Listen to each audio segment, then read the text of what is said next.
There's a feeling you get when someone you know succeeds at something you wanted, a tightness in your chest that you'd never admit to anyone, a momentary flash of resentment before you catch yourself and force a smile and say congratulations while something inside you is quietly screaming that it should have been you, that you deserved it more, that their success somehow diminishes yours, and even though you know rationally that this makes no sense, that their win doesn't equal your loss, that life isn't a zero-sum game where someone else getting what they want means less for you. You can't shake the feeling that you're falling behind, that everyone's moving forward while you're standing still, that the gap between where you are and where they are is widening, and maybe, just maybe, you're not going to make it after all.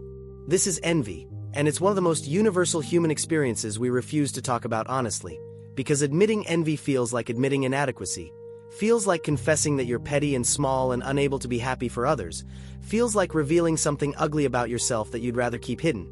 So instead we perform enthusiasm, we celebrate others publicly while privately we're comparing, measuring, calculating the distance between their achievement and our lack of it. And this constant comparison is quietly destroying us in ways we don't fully understand. The strange thing about envy is that it doesn't care about logic or fairness or whether the comparison even makes sense. You can be genuinely doing well in your own life and still feel that spike of resentment when someone else does better. You can have everything you said you wanted and still feel diminished by someone else having more. Because envy isn't actually about what you have, it's about relative position. It's about status and rank and where you stand in the invisible hierarchy you've constructed in your mind. And that hierarchy is always shifting, always recalculating, always finding new ways to tell you that you're not enough. We compare ourselves to everyone, constantly, automatically, without even deciding to do it. Our brains are wired to assess relative position because for most of human history your position in the social hierarchy determined whether you survived or died, whether you had access to resources or got left behind, whether you made it and passed on your genes or disappeared from the genetic pool. So comparison became survival, became instinct, became something we do as naturally as breathing, and even though we live in a world where your neighbor's success doesn't actually threaten your survival, your brain hasn't caught up. It still treats social comparison like a life or death evaluation, still floods you with stress hormones when you perceive yourself as falling behind. But here's what makes it worse in the modern world. We've gone from comparing ourselves to the handful of people in our immediate physical community to comparing ourselves to everyone on Earth who chooses to broadcast their highlights. We've turned comparison from an occasional encounter into a constant stream, a never-ending feed of other people's achievements and acquisitions and experiences, all carefully curated to look effortless and inevitable. And your brain processes these curated highlight reels as if they're complete, accurate representations of other people's lives, as if everyone really is doing better than you, really is happier than you, really is succeeding where you're failing. Social media didn't create envy, but it weaponized it. It took a human tendency that used to be limited by proximity and time and turned it into an always-on comparison machine. And we're running this comparison software in our heads all day, every day, scrolling through evidence that we're not enough, that we're behind, that everyone else figured out something we're still struggling with, and each scroll recalibrates your sense of normal, raises the baseline of what you think you should have achieved by now, makes your actual life feel inadequate by comparison to the carefully constructed fictional lives you're consuming. The cruelest part is that the people you envy are probably envying someone else, probably scrolling through their own feed feeling behind, probably posting their highlights while privately struggling with the same inadequacy you feel when you see their posts. Everyone's performing success while feeling like an imposter.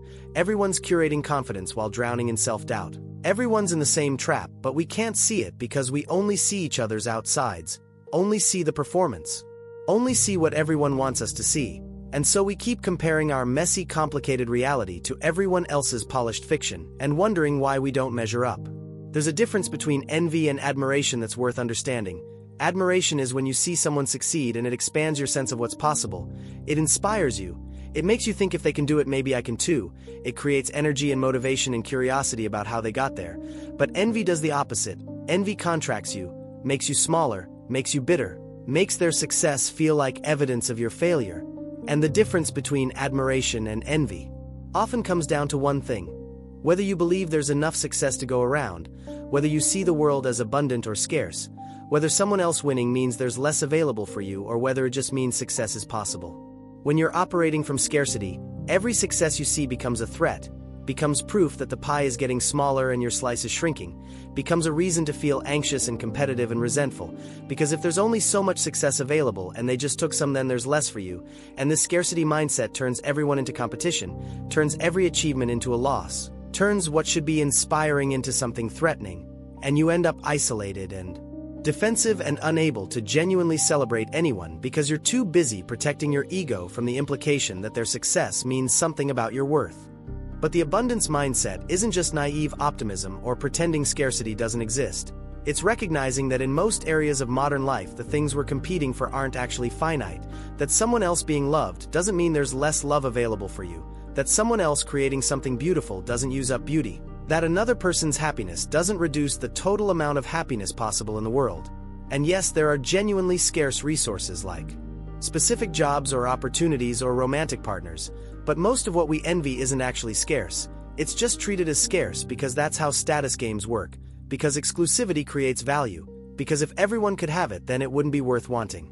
This is why we envy things we don't even actually want, why you can feel resentment about someone's achievement in an area you don't care about, why seeing someone succeed at something you've never been interested in can still trigger that spike of inadequacy, because it's not really about the thing itself, it's about what the thing represents. It's about them being ahead and you being behind in the great invisible race you didn't sign up for but can't opt out of, and that race has no finish line, no point where you get to stop and feel satisfied. It just keeps going and the goalpost keeps moving and everyone's running even though no one can articulate what they're running toward.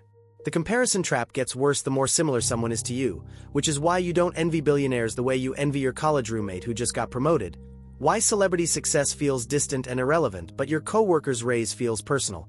Because the closer someone is to your reference group, the more their success feels like it should have been yours, the more their achievement highlights what you haven't achieved. And this is why social media is so perfectly designed to make you miserable. It shows you people who are close enough to compare to, but curated enough to seem impossibly better. You probably don't envy people who are wildly different from you. You don't compare yourself to Olympic athletes if you're not athletic. You don't feel inadequate because someone won a Nobel Prize in a field you know nothing about. But you absolutely compare yourself to people who started where you started, who had similar opportunities, who should theoretically be at your level. And when they're not, when they've pulled ahead, it doesn't feel like they worked harder or got lucky or made different choices. It feels like evidence that something's wrong with you, that you're falling short of where you should be, that you're failing at a game everyone else is winning. And here's the really insidious part. Envy makes you focus on the wrong things. It makes you chase what other people have instead of what you actually want. It distorts your values and priorities and goals until you're pursuing things for no reason other than to close the gap, to catch up, to not feel left behind, and you end up building a life organized around other people's achievements instead of your own values. Competing in games you don't care about. Achieving things that don't make you happy. All because you couldn't tolerate the feeling of someone else being ahead. This is how you end up successful by external standards and empty by internal ones. How you climb a ladder only to realize it was leaning against the wrong wall. How you win the race but feel like you lost yourself in the running, because you were so focused on matching or exceeding what others had that you never stopped to ask what you actually wanted. Never questioned whether the things you were chasing mattered to you or just mattered to the comparison you were making. The cruel irony is that the things we envy most are often the things that won't actually make us happy. We envy outcomes without understanding the process. We see the highlight without seeing the sacrifice. We want the result without wanting the work or the cost or the trade-offs that came with it. And if we actually got what we're envying, we'd often discover it doesn't feel the way we imagined, doesn't fill the hole we thought it would fill, doesn't solve the inadequacy we were trying to fix. Because the inadequacy was never about lacking the thing. It was about lacking self-acceptance, lacking internal validation, lacking the ability to be okay with yourself regardless of how you compare to others. So you get the thing you envied and you feel good for a moment, and then the feeling fades and you're scanning the horizon for the next thing to want, the next gap to close, the next person to catch up to, because the problem was never what you lacked externally. It was how you were measuring yourself internally, and no amount of external achievement can fix an internal measurement problem. No amount of catching up can satisfy a system that's designed to always find someone ahead of you. There's also the problem of what envy does to your relationships, how it poisons the connections that should matter most, how you can't fully celebrate the people you love when you're comparing yourself to them, how their wins start to feel like your losses, how you end up either avoiding them because being around their success makes you feel inadequate, or staying close but secretly hoping they'll fail or at least stop succeeding quite so obviously. And both of those options are terrible. Both corrode intimacy. Both leave you isolated even when you're surrounded by people. The worst version of envy is when it turns into resentment, when you stop wanting what they have and start wanting them not to have it, when their success becomes something you want to see taken away rather than something you want to achieve yourself. And this is where envy crosses into something darker, something that doesn't just hurt you but actively wishes harm on others. And if you find yourself there, if you've caught yourself hoping someone fails or feeling satisfaction when they struggle, that's a sign that the comparison game has gone too far, that you've let it corrupt something fundamental about your character. But here's the thing about envy that might actually help. It's information, it's data about what you value. It's telling you something about what matters to you even if the message is distorted, because you don't envy randomly, you envy specifically.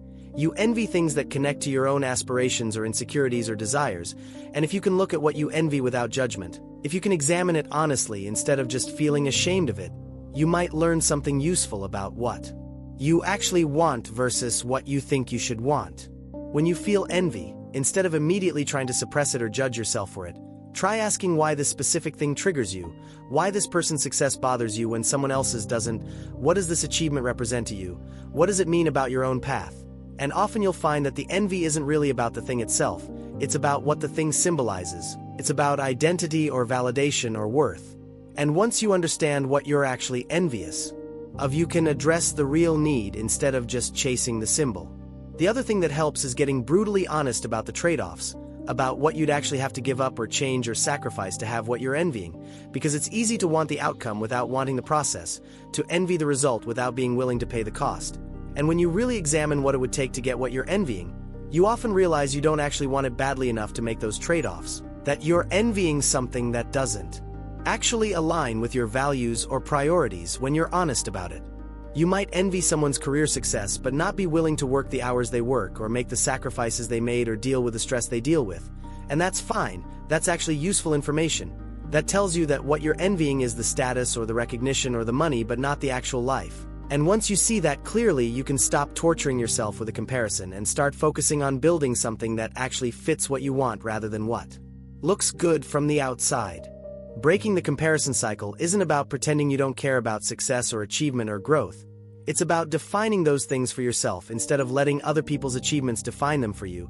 It's about figuring out what enough looks like for you specifically. What success means in your actual life with your actual values and circumstances, rather than success as a general concept measured against everyone else.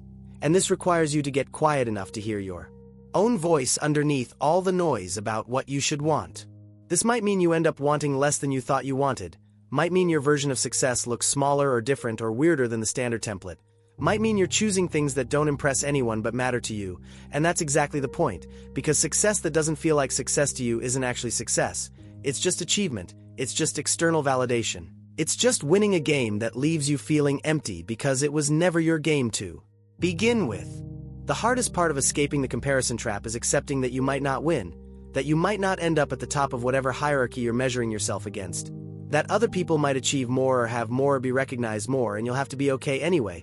You'll have to find worth and meaning and satisfaction in a life that doesn't win the comparison game, and this feels like accepting defeat, feels like giving up, feels like settling, but it's actually the opposite. It's choosing to play a different game, one where the scoreboard is internal rather than external, one where the measure is your own peace and fulfillment rather than your relative position.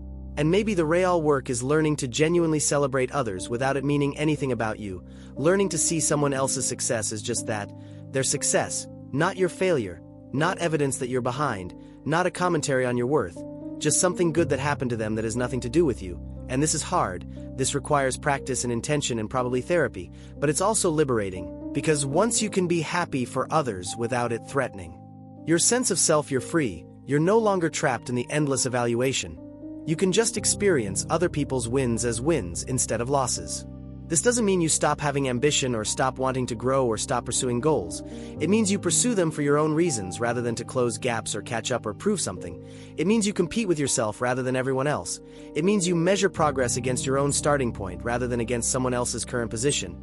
And this shift, from external comparison to internal growth, is what makes achievement sustainable, is what allows you to enjoy the process instead of just chasing the outcome, is what lets you be satisfied with progress even when you're not winning. There's something deeply human about the desire to be seen, to be recognized, to have your efforts acknowledged and your achievements validated, and a lot of comparison comes from this very normal need for external validation, for proof that you matter, that you're doing okay, that you're enough, and there's nothing wrong with wanting that. But the problem is when external validation becomes your only source of worth, when you need constant evidence from the outside to feel okay about yourself. On the inside, because that puts your sense of self in other people's hands, makes your worth dependent on things outside your control, leaves you perpetually insecure no matter how much you achieve. Building internal validation doesn't mean you stop caring what anyone thinks or become some kind of enlightened being who's above external feedback. It means you develop a stable sense of yourself that doesn't collapse when you see someone doing better, doesn't require constant achievement to maintain, doesn't need everyone else to be worse for you to feel okay. And this is probably the work of a lifetime, probably something you get better at gradually rather than something you fix once and for all. But every step toward internal validation is a step away from the tyranny of comparison. The people who seem least affected by comparison, who can genuinely celebrate others and stay focused on their own path, they're not doing it because they're naturally confident or because they've never felt envy. They're doing it because they've done the work of separating their worth from their achievements, of finding validation internally rather than externally, of defining success in personal rather than comparative terms. And this work is available to anyone willing to do it, willing to question the assumptions they've been operating under, willing to build something different. So maybe the question isn't how do I stop comparing myself to others, because that's probably impossible. It's how do I make peace with comparison? How do I acknowledge the envy without letting it control me? How do I use it as information rather than letting it become identity? How do I build a life that feels successful to me even if it doesn't look successful to anyone else? And these are harder questions with less clear answers, but they're also more honest questions, more useful questions. Questions that might actually lead somewhere other than just more comparison and more inadequacy. The psychology of envy is really the psychology of worth, of how we measure ourselves, of what we think we need to be okay. And as long as we're measuring worth by comparison, we're going to struggle, we're going to feel behind, we're going to resent others' success and never feel satisfied with our own.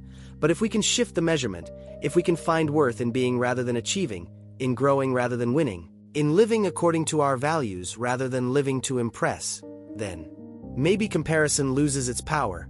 Maybe other people's success stops feeling like our failure. Maybe we get to just be human, just be ourselves, just be enough exactly as we are.